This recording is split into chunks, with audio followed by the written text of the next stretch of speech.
প্রিয় দর্শক, কেমন আছেন? আশা করছি ভালো আছেন। আজকের শ্বাসরুদ্ধকর ম্যাচটি আপনারা যারা দেখেছেন, আমরা যারা দেখেছি, আমিও দেখেছি, আর্জেন্টিনা এবং কেপ ভার্দে। আমিও আর্জেন্টিনার একজন ভক্ত, ফ্যান। কিন্তু আজকে আর্জেন্টিনার ভক্তরা সবাই আতঙ্কিত ছিল।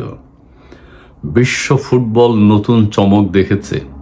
এই ছোট্ট দ্বীপ রাষ্ট্র, যেই রাষ্ট্রের জনসংখ্যা বাংলাদেশের মিরপুরের চেয়েও কম, 4-5 লাখ, সেই দেশের ফুটবল প্লেয়াররা বিশ্বকে দেখিয়ে দিয়েছে খেলা কাকে বলেন। গতবারের বিশ্ব চ্যাম্পিয়ন আর্জেন্টিনাকে আজকে ঘাম ছুটিয়ে দিয়েছে তারা, এবং ফলাফল যে কোনো কিছু হতে পারত। আর্জেন্টিনাকে মাঠে খুব নার্ভাস দেখা গেছে। এই অনালোচিত এই দলটির সাথে খেলতে গিয়ে এই রাউন্ডে ফলাফল যে কোনো কিছু হতে পারত, হওয়া উচিত, হওয়ার মতো অবস্থাও তৈরি হয়েছিল। আর্জেন্টিনাকে ভীষণ নার্ভাস মনে হয়েছে আজকে। মেসি আজকে জ্বলে ওঠার প্রয়োজন ছিল, কিন্তু আজকে মেসিকে আমরা সেইভাবে খেলতে দেখি নেই, বা সেইভাবে আক্রমণ করতে পারে নাই। মেসিকেও নার্ভাস দেখেছি আমরা। এই কেপ ভার্দে আপনার যে কোনো দেশের সাথে মোকাবেলা করতে পারবে, যে কোনো শক্তিশালী দেশকে ভার্দের সাথে মোকাবেলা করতে হবে। জিততে হলে ঘাম ছুটে যেতে হবে, ঘাম ছুটিয়ে দেবে তারা।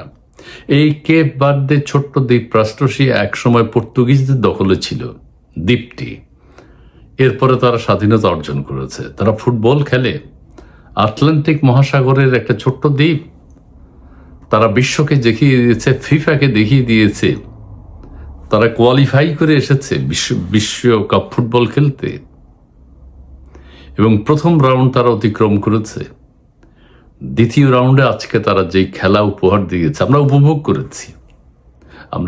করেছি।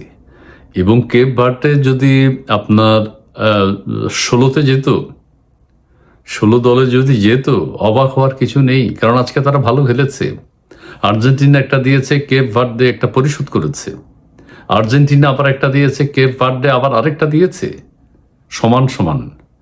শেষ মুহূর্তে আর্জেন্টিনা একটা গোল পেয়ে গেছে, কেপ ভার্দেও পেতে পারত। তারাও শেষ পর্যন্ত আক্রমণ করেছে, শেষ মিনিট পর্যন্ত আক্রমণ করেছে। এখানে আরেকটা কথা, আর্জেন্টিনা আজকে বেঁচে গেছে, এবং এই খেলা যদি 30 মিনিটও, পরবর্তী 30 মিনিটও যদি সুরাহা না হতো, তাহলে কিন্তু ট্রাইব্রেকারে যেত, এবং সেই ট্রাইব্রেকারে ফলাফল যে কোনো কিছু একটা হতে পারত। কেপ ভার্দেকে হয়তো আমরা 16 দলের মধ্যে দেখতে পেতাম।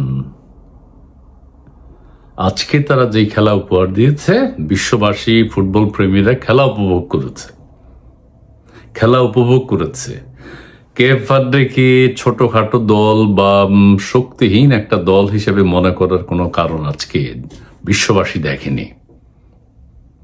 ফিফা দেখেছে নতুন চমক, বিশ্ববাসী দেখেছে নতুন চমক, ফুটবলের নতুন আতঙ্ক।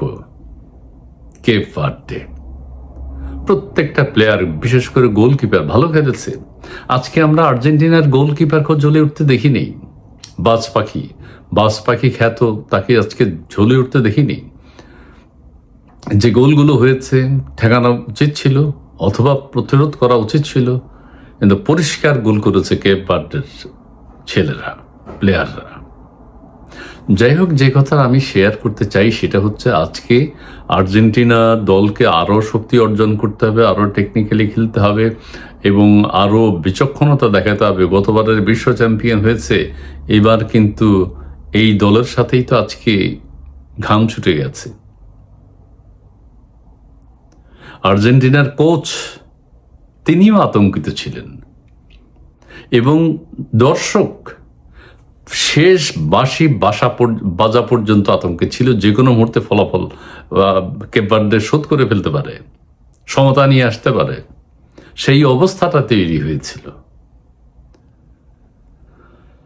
যাই হোক, এই ছোট্ট দ্বীপ রাষ্ট্রটি, যে রাষ্ট্রের কথা আমি বলছি, যে আমাদের মিরপুরের জনসংখ্যার চেয়ে সেই দেশের জনসংখ্যা কম, এই ছোট্ট দ্বীপ রাষ্ট্রটি আগামীতে আরও ভালো খেলবে সেই প্রত্যাশা করছি, এবং সেই অবস্থান তাদের আছে, তৈরি হয়ে গেছে। তারা আজকে হেরে গেছে, কিন্তু তারা ভালো খেলে হেরে গেছে। তারা পরাজিত হয়নি, শেষ মুহূর্ত পর্যন্ত লড়েছে শক্তি নিয়ে। আর্জেন্টিনা নিজেদের অবস্থান টের পেয়ে গেছে। যাই হোক, কেপ ভার্দে ফুটবল বিশ্বে নতুন শক্তি। এই দলকে এভাবেই দেখতে চাই, আগামীতে তারা আরো ভালো করুক সেটা চাই। খেলাগুলো আগামী দিনগুলোতে আরো প্রাণবন্ত হয়ে উঠুক সে প্রত্যাশা করছি। সবাই ভালো থাকবেন, সুস্থ থাকবেন। এই কথাটা আজকে একটু শেয়ার করলাম যে খেলা দেখেছি, যারা দেখেছেন অবিশ্বাস্য এক লড়াই দেখেছেন, রুদ্ধশ্বাস একটা লড়াই দেখেছেন, বিশ্ববাসী উপভোগ করেছে। ভালো থাকবেন, ধন্যবাদ।